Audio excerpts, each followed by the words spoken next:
Welcome to the 2nd Infantry Division, 8th Army and Korean Theater of Operations Museum.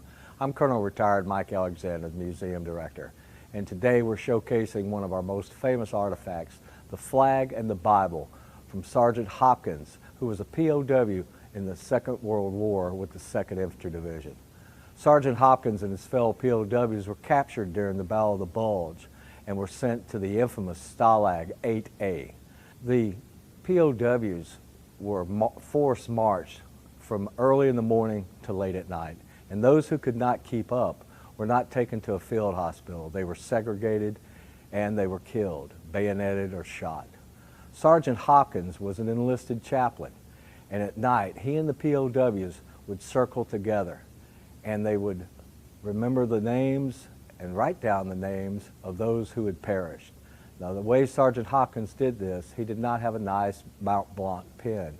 He took a sharp instrument and with his own blood wrote the names of the POWs in the flag that you see here in the display.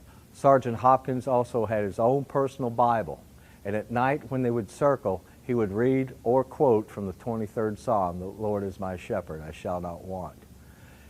During the time of their captivity, Sergeant Hopkins had over 300 names of POWs who had perished from not only the American Army, but from the British and French armies as well.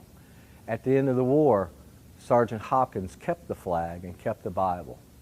He was interred with honors at Arlington National Cemetery, and there for the last time the flag was unfurled and one name was added to the flag, and that was that of Sergeant Hopkins. The circle was complete. All the POWs were back together again.